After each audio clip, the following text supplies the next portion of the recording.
आज हम करेंगे क्लास 9 चैप्टर 13 का सरफेस एरिया एंड वॉल्यूम का एक्सरसाइज 13.2 का क्वेश्चन नंबर 4 आज हम करेंगे। क्या है क्वेश्चन नंबर 4 में? देखो, the diameter of a roller is 84 centimetre and its length is 120 centimetre.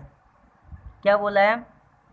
एक रोलर है हमारे पास जिसका हमें डायमीटर दिया गया है 84 सेंटीमीटर और उसका लेंथ जो है वो रोलर का 120 सेंटीमीटर है। उसके बाद क्या बोला है?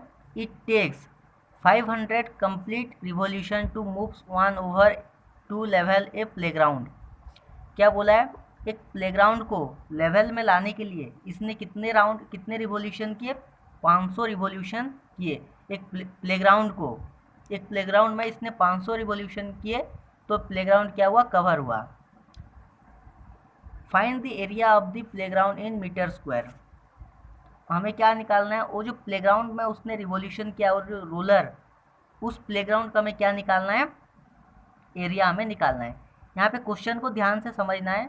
क्या बोला है? 500 रिवॉल्यूशन किए उस प्लेग्राउंड को क्या करने के लिए? कवर करने के लिए। मतलब उस अगर एक रोलर को हम 500 रिवॉल्यूशन कर पाएंगे तो क्या होगा? उसका एक प्लेग्राउंड क्या होगा? एक प्लेग्राउंड के एरिया के बराबर होगा। समझ में आया यहाँ तक क्वेश्चन? उसके बाद हम करते हैं। देखो, तो क्वेश्चन के हिसाब से ये हमारा रोलर है जिसका हमें क्या है? डायमीटर 84 दिया गया, तो उसका रेडियस क्या होगा? जी इजिकल टू आर बाई 2 होता है, diameter is equal to radius by 2 होता है।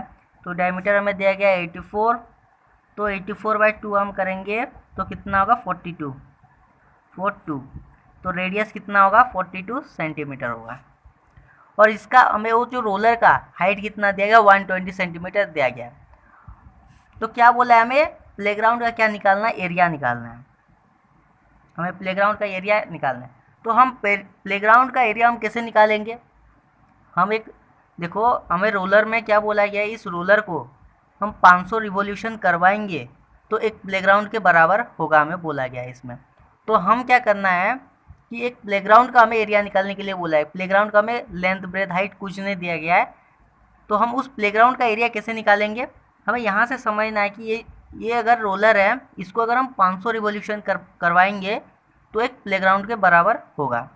तो इसका अगर हम इस रोलर का सिर्फ एक कर्व एरिया हम निकाल के इंटू 500 अगर हम कर देंगे तो क्या होगा? वो किसके बराबर होगा? एक प्लेग्राउंड के एरिया के बराबर होगा। तो ये जो हमारे पास जो रोलर है इसका हमें पहले क्या निकालना पड़ेगा? हम इसका टोटल सरफेस एरिया निकालेंगे या फिर कर्व सरफेस एरिया निकालेंगे।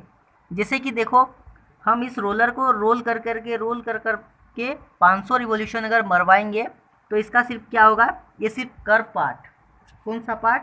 ये जो है ना, ये सिर्फ कर्व पार्ट ग्राउंड में टच होगा। ये सिर्फ कर्व पार्ट जो नहीं, ये सिर्फ कर्व पार्ट क्या होगा? ग्राउंड में टच होगा। तो इस कर्व पार्ट का हमें क्या निकालना है? एरिया निकालना है। तो कर्व सरफेस एरिया अब रोलर कैसे निकालेंगे? तो CSA ऑफ रोलर। अब एक ये कौन से शेप में? ये रोलर एक सिलेंडर के शेप में। अब सिलेंडर का कर्व सरफेस एरिया का फॉर्मूला क्या है? 2πRH। ये है CSA ऑफ सिलेंडर। अब 2 इंटू 22/7, आर कितना है? 42 और हाइट कितना है? 120। 7 6 या 42। अब 22 इंटू 2 44 इंटू 6 2 या 12 2 1 70 720। 44 इंटू 72 करो तो 44 इंटू 78 करने पर 3168 आ रहा है। 3168। और ये जीरो जो है, जीरो हम लगाएंगे और ये किसके कौन से यूनिट में है? सेंटीमीटर स्क्वायर में है। तो वो जो रोलर है, ये जो रोलर है, इस रोलर का मैंने क्या निकाला? Curve surface area. मतलब ये रोलर अगर एक रिवॉल्यूशन लगाएगा, कहाँ पे एक रिवॉल्यूशन लगाएगा? उस प्लेग्राउंड में अगर ये रोलर एक रिवॉल्यूशन लगाएगा तो कितना एरिया कवर करेगा? 31680 सेंटीमीटर स्क्वायर का एरिया ये क्या करेगा? कवर करेगा एक रिवॉल्यूशन पे।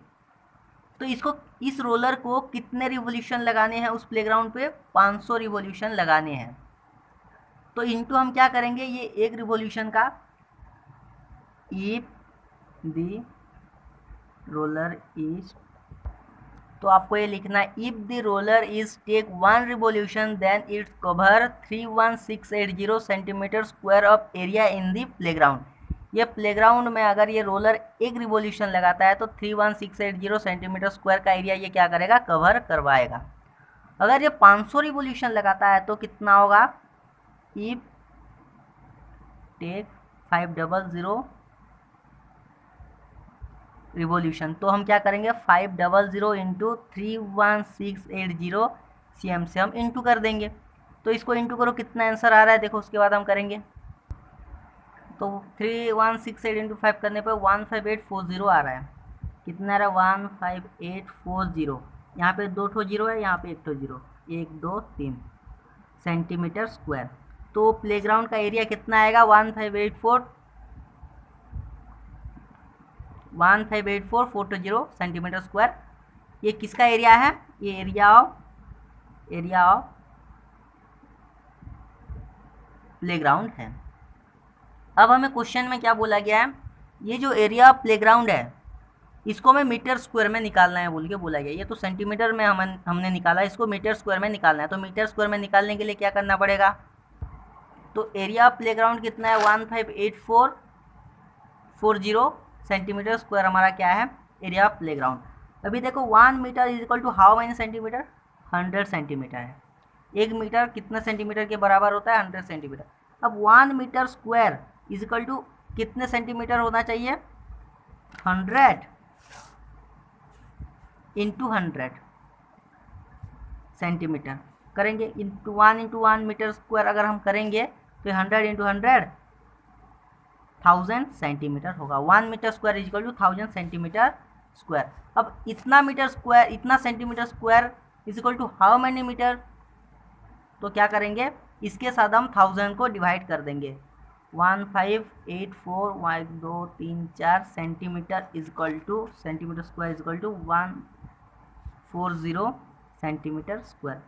अब यूनिट ये कट के मीटर में हो गया, तो ये 40 कट के, ये 40 कट के 1584 मीटर स्क्वायर। तो हमने मीटर स्क्वायर में जो प्लेग्राउंड का जो एरिया है उसको हमको किस में निकालना था, मीटर स्क्वायर में निकालना था। तो the area of playground is equal to 1584 meter square, 1584 meter square. ये क्या है, ये एरिया ऑफ प्लेग्राउंड है। हमारा क्वेश्चन नंबर 4 यहाँ पे ख़त्म होता है। उसके बाद हम क्वेश्चन नंबर 5 करेंगे।